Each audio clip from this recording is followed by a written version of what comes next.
사랑하는 성도 여러분, 여러분은 여러분의 직업에 만족을 느끼시고 계십니까? 요즘 우리나라 사람들 82%가 정확한 통계인지는 모르겠습니다만은 82%가 자기 직업을 혐오한다라고 하는 이야기를 듣습니다. 그들은 단순히 주말이 될 때까지 직장 생활을 참고 지내다가 정년 퇴임을 간절히 기다리고 있다라고 하는 그런 이야기를 하는 것을 쓴 것을 기록한 것을 읽어본 적이 있습니다. 사랑하는 성도 여러분, 여러분은 여러분의 결혼 생활에 만족을 느끼시고 계십니까? 여러분 가운데 나는요 100%, 95%, 88% 정도 가정에 행복을 느낍니다 라고 하실 분이 계실 줄로 압니다. 아니면 여러분은 가정에서 만족을 느끼지 못하고 살아간다고 대답하실 분이 없지 않아 있을 것으로 압니다. 사랑하는 성도 여러분, 여러분의 얼굴과 체형에 대해서 만족을 느끼십니까? 하나님, 어떻게 이렇게 아름다운 눈을 주셨습니까? 아름다운 코, 아름다운 입, 아름다운 가슴, 아름다운 다리를 주셨습니까? 감사합니다 라고 할 분들 계십니까? 아니면 거울을 쳐다보기가 민망스러워서 아예 거울을 안 보고 사시는 분이 우리들 속에 계십니까? 여러분은 여러분의 교회에 대해서 만족을 느끼십니까? 여러분은 나는 예수사랑교회에 와서 예배 드리게 된 것을 진정으로 감사를 드립니다. 혹은 여러분은 예배가 왜 이 모양이야? 라고 불만을 하고 계십니까? 여러분은 여러분의 임금에 만족하십니까? 1994년 10월에 미국의 월시리즈 경기가 취소가 되었습니다. 왜냐하면 연간 900만 불을 받는 야구 선수들이 만족하지 못하고 파업을 일으켰기 때문이라고 하는 것입니다. 우리 다 같이 빌립보서 4장 12절을 한번 읽어보겠습니다. 시작. 나는 비천에 처할 줄도 알고 풍부에 처할 줄도 알아. 모든 일 곧 배부름과 배고픔과 풍부와 궁핍에도 처할 줄 아는 일체 비결을 배우노라. 아멘. 아멘이죠? 예. 이 말씀을 하신 분은 바울 선생이라고 하는 것을 우리 잘 압니다. 이분이 나는 어느 상황 속에서도 만족하는 비결을 배웠다라고 하시면 우리는 그분의 말씀을 믿고 본받아야 된다고 저는 생각을 합니다. 우리는 시련과 환난 속에서 선교하다가 감옥에 그리고 마지막으로 로마 광장에서 참수당함으로 순교하신 바울 선생께서 기뻐하고 감사하시는 것을 보면서 이는 우리들에게 매일 만족해하는 영을 키워주는 교훈이 될 것이라고 확실하게 믿습니다. 오늘 설교 본론의 첫째로 우리 성도들이 만족한 마음을 갖는데 4가지의 방해 요소가 있음을 생각을 해보겠습니다. 만족한 마음의 첫 번째 방해 요소는 비현실적인 기대를 갖는 것이라고 말씀을 드릴 수가 있습니다. 만약에 우리의 삶의 기대 이상적이 되면 현실주의가 들어오게 되고 우리는 불만족스럽게 된다는 것입니다. 이렇게 되면 우리의 삶에는 예상이 크게 영향을 미치게 된다라고 하는 것입니다. 마태복음 6장 34절 하반절에 보면요. 한날의 괴로움은 그날의 족하니라 라고 우리들에게 권면을 하고 있습니다. 여러분이 매일매일의 삶 속에서 문제와 고난을 만나게 될 것을 알고 기대하고 있다면 문제와 고난이 닥쳐와도 여러분은 삶에 대한 환멸을 그렇게 크게는 느끼지는 않게 될 것이라고 생각을 할 수가 있습니다. 여러분은 여러분에게 닥쳐오는 문제와 고난을 축복으로 계수하는 능력을 배우게 되면 매일 닥치는 어려움을 정상적인 일과로 대할 수 있게 되는 능력을 배우게 된다라고 하는 것입니다. 그래서 예수님께서 요한복음 16장 33절을 통해서 이렇게 말씀했습니다. 이것을 너희에게 이르는 것은 너희로 내 안에서 평안을 누리게 하려 함이라. 세상에서는 너희가 환난을 당하나 담대하라. 내가 세상을 이기었노라 하고 선포하셨습니다. 사랑하는 성도 여러분, 바울 선생께서 만족에 대해서 편지를 쓸 때 어디에 있었습니까? 감옥에서 모진 고난을 다 당하고 있을 때였습니다. 그러나 감옥도 바울을 두렵게 하지 못했다는 것을 우리는 알 수가 있습니다. 왜 그런지 아십니까? 우리 주님께서 바울을 처음 부르실 때 앞으로 내가 나를 위해서 내 이름 때문에 많은 고생을 해야 될 것이다 라고 경고를 하셨기 때문이라고 말씀을 드릴 수가 있습니다. 그래서 바울은 감옥도 두려워하지 않았습니다. 오히려 그 안에서 당할 여러 가지를 기대했다라고 하는 것입니다. 만족에 대한 두 번째 방해 요소는 불공평한 비교를 들 수가 있다라고 하는 것입니다. 마태복음 20장 11절 이하에 보면 예수님께서 포도원 주인이 일꾼 채용에 대한 비유 말씀이 기록되어 있는 것을 우리는 읽어볼 수가 있습니다. 이 주인은 아침부터 저녁까지 일할 일꾼들과 한 데나리온에 계약을 했습니다. 그리고 12시가 되어서 또 3시가 되어서 또 다른 무리의 일꾼들과 또 한 데나리온으로 계약을 했습니다. 더 나가서 오후 5시간에 1시간을 쓰기 위해서 또 다른 그룹의 일꾼들을 채용하는데 1시간 일할 일꾼들에게도 하루 종일 일한 사람과 똑같은 한 데나리온을 주고 채용을 했다라고 하는 말씀이 기록되어 있습니다. 그런데 마태복음 20장 11절로 15절에 보면 아침 일찍부터 와서 일한 일꾼들 중에 하나가 주인의 불공평함을 원망했던 것 같습니다. 그래서 이 주인이 이렇게 말합니다. 주인이 그 중에 한 사람에게 대답하여 이르되 친구여 내가 내게 잘못한 것이 없노라. 내가 나와 한 데나리온에 약속을 하지 아니하였느냐. 내 것 가지고 가라. 나중에 온 사람에게 너와 같이 주는 것이 내 뜻이니라. 내 것을 가지고 내 뜻대로 할 것이 아니냐. 내가 선함으로 내가 악하게 보느냐라고 나무라는 모습이 기록되어 있는 것을 읽어볼 수가 있습니다. 사랑하는 성도 여러분, 불공평한 비교는 분명히 필연적으로 시기와 질투로 인도하게 된다는 사실을 우리는 알아야 된다라고 하는 것입니다. 여러분이 가진 것이 적다고 해서 만족하지 못하는 것이 아니라 너무 많이 가져서 만족하지 못한다라고 하는 것을 우리는 깨달아야 된다라고 하는 것입니다. 만족의 세 번째 방해의 요인은 받은 축복을 인식하지 못하는 것입니다. 받은 축복을 인식하지 못하는 것입니다. 아마도 우리나라 역사상 우리보다 더 많은 소유와 자유와 여가, 여건, 환경 그리고 더 좋은 옷들을 소유하고 사는 세대들도 없을 것이라고 저는 확신을 합니다. 그러나 우리는 그 많은 것들을 의식하지 못하고 있다는 것입니다. 왜냐하면 요즘 그런 것들은 일반적이며 우리는 그 모든 것은 필수품이라고 인식하기 때문입니다. 사랑하는 성도 여러분, 에어컨디션이 필수품입니까? 선호품입니까? 우리나라처럼 습도가 높은 나라는 에어컨디션은 필수품임에도 불구하고 50년 전 한국 사람들은 에어컨디션이 없이도 선풍기로 살았다라고 하는 것입니다. 그러나 현재 우리들은 한여름에 에어컨디션이 꺼지면 불평불만을 한다라고 하는 것입니다. 자동차는 어떻습니까? 요즘에 보통 가정에도 차를 2대 정도는 갖고 있는 가정들이 많다라고 하는 것입니다. 텔레비전 세트는 어떻습니까? 요즘 우리 자녀들은 각 가정마다 이 모든 것은 당연히 있는 것으로 생각을 한다라고 하는 것입니다. 사랑하는 성도 여러분, 우리들이 받은 축복을 올바로 인식하지 못하는 실수는 우리가 갖지 못한 것을 불평하게 만든다라고 하는 것입니다. 우리 다 같이 디모데전서 6장 10절을 한번 읽어보겠습니다. 시작. 돈을 사랑함이 일만하게 뿌리가 되나니 이것을 탐내는 자들은 미혹을 받아 미움에서 떠나 많은 근심으로서 자기를 찔렀도다. 아멘이죠. 요즘 우리들은요, 먹을 과 입을 옷을 필요보다 많이 가지고 있으나 우리는 받은 복에 우리의 초점을 집중시키지 못하고 우리에게 없는 것에 관심을 집중시키고 불안해하기 때문에 여러 가지 범죄가 지금 우리 주변에서 일어나고 있다는 것을 우리는 알아야 된다라고 하는 것입니다.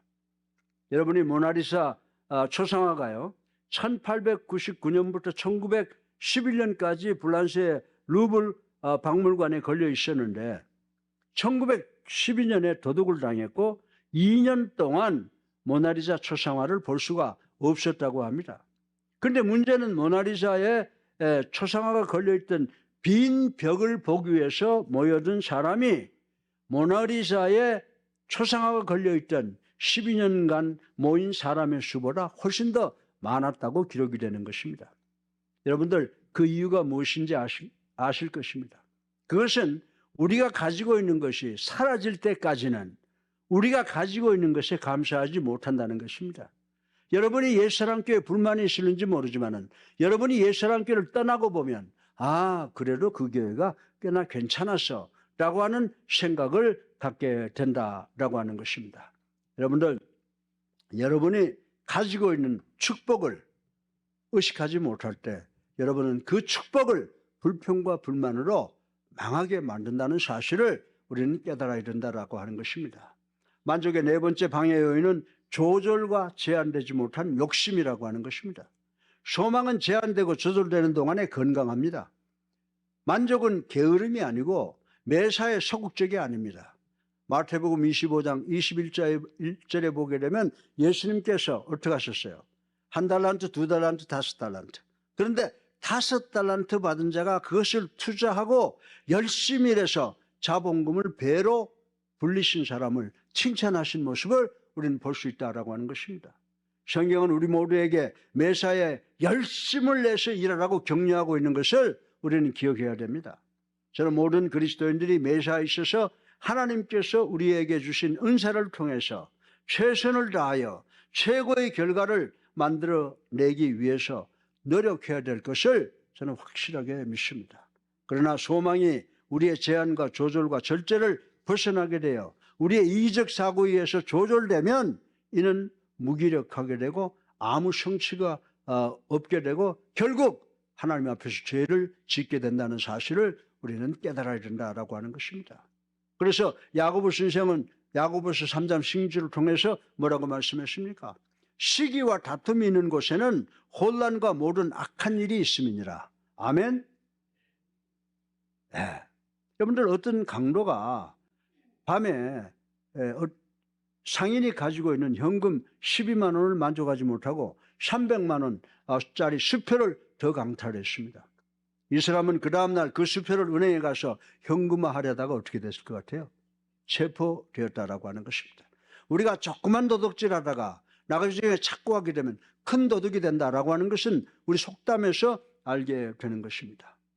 사랑하는 성도 여러분, 대부분의 우리들은 이 정도로 바보는 아닙니다. 그러나 조절 안 된 욕심, 조절 안 된 야망은 대단히 자주 우리를 실패로 인도한다는 사실을 우리는 깨달아야 된다라고 하는 것입니다.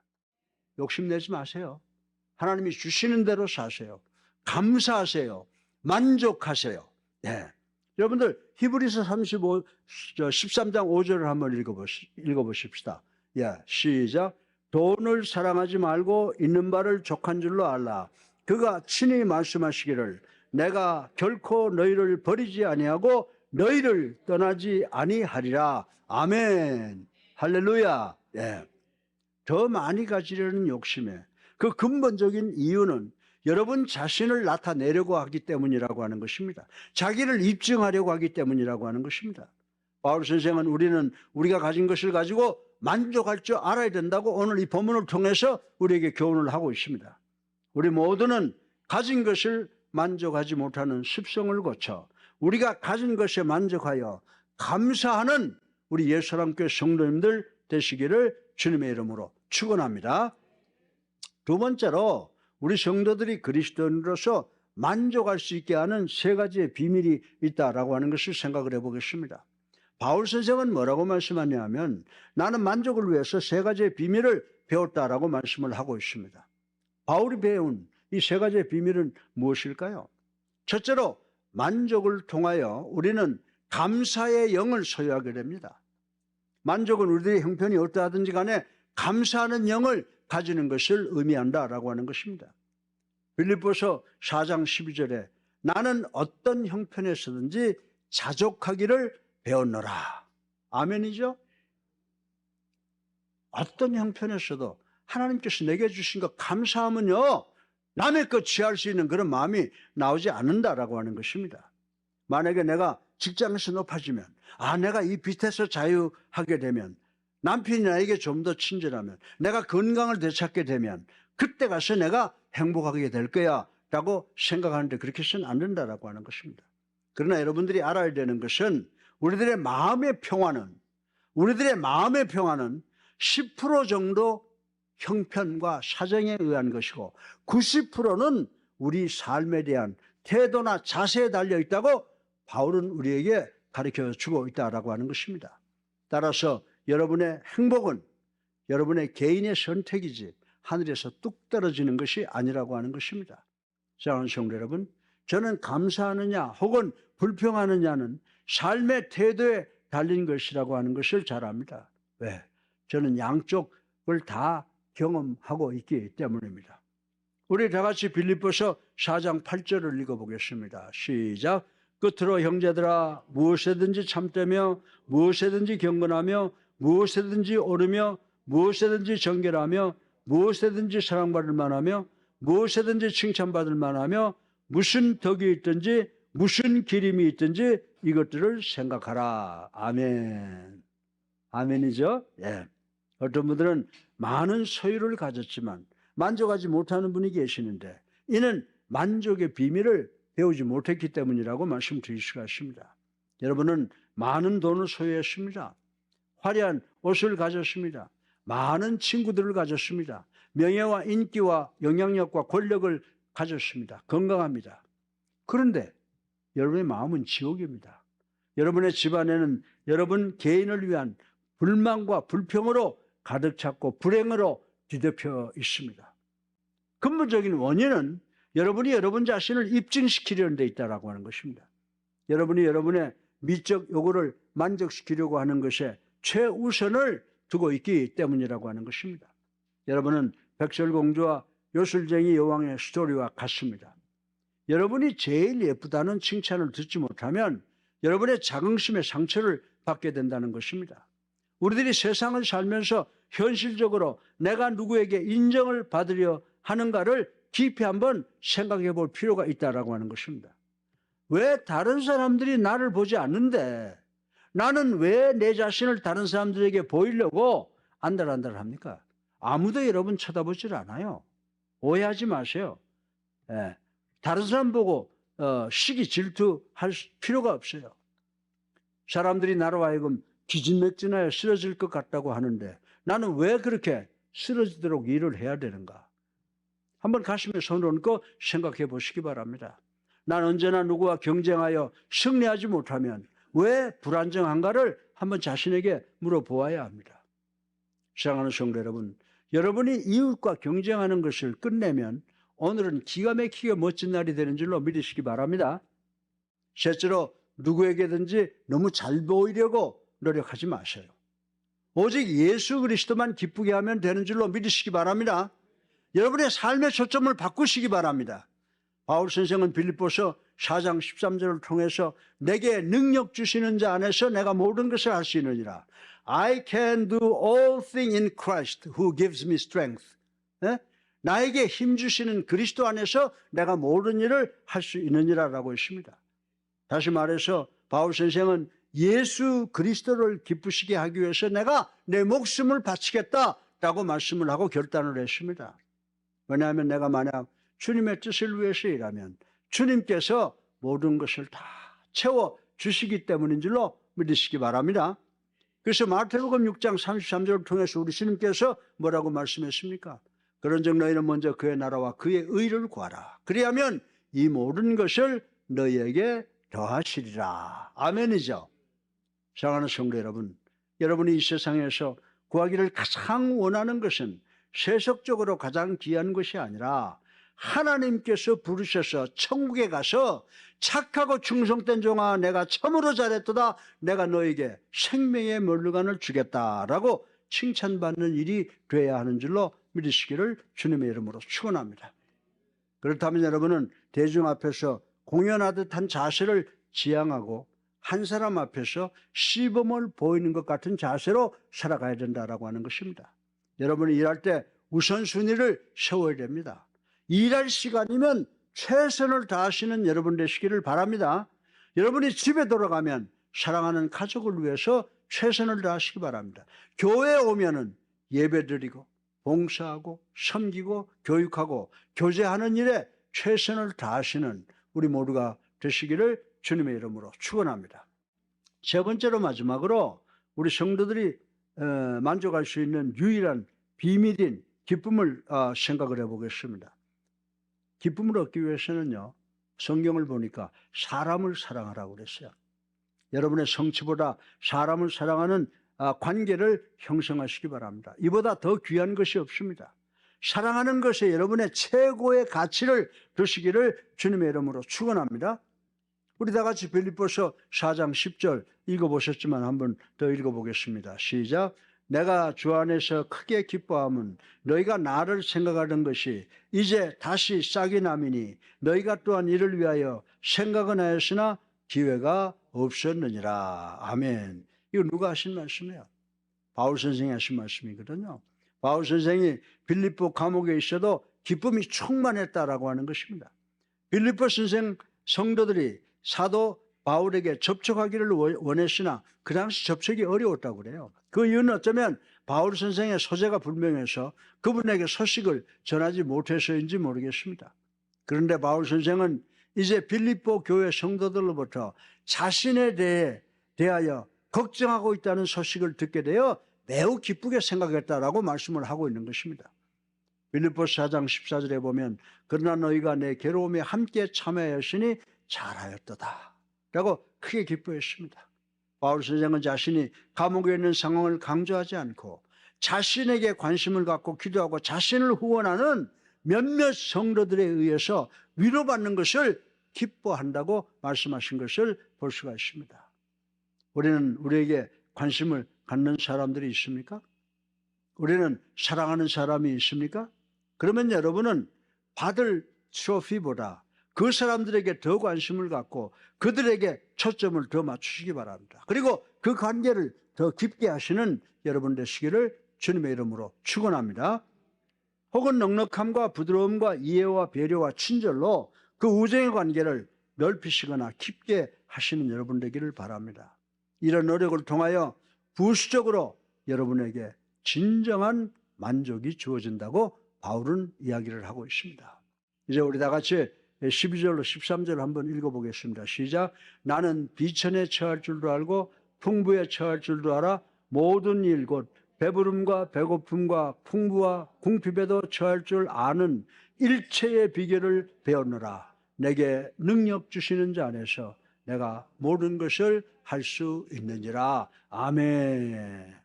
여러분 모두가 바울 선생이 외친 이 만족의 선포를 확실하게 이해하시고 여러분도 확실하게 이 선포를 할 수 있는 여러분 되시기를 주님의 이름으로 축원합니다. 오늘 설교의 결론을 말씀드리겠습니다. 만족하지 못하는 것이 적이 뭔지 아세요? 만족하지 못하는 적은 용서하지 못하는 죄라고 이야기를 하고 있습니다. 여러분이 해결하지 못하고 지나간 실수나 죄가 있습니까? 이 죄는 여러분을 죄의식과 자괴감과 자신이 삶에 대하여 무의미한 자세와 태도를 갖게 합니다. 그러나 우리 주님께서 우리들의 죄를 용서하시기 위해서 그리고 우리에게 영생을 주시기 위해서 오셔서 갈보리 언덕 십자가에 달려 돌아가셨다는 사실을 우리는 감사함으로 받아들여야 된다라고 하는 것입니다. 그래서 예수님께서 마가복음 16장 10절 상반절에 직접 말씀하신 것입니다. 믿고 세례를 받는 사람은 구원을 얻을 것이요 믿지 아니하는 사람은 어떻게? 읽어보세요. 시작. 정죄를 받으리라. 이 말씀 우리가 반드시 기억해야 됩니다.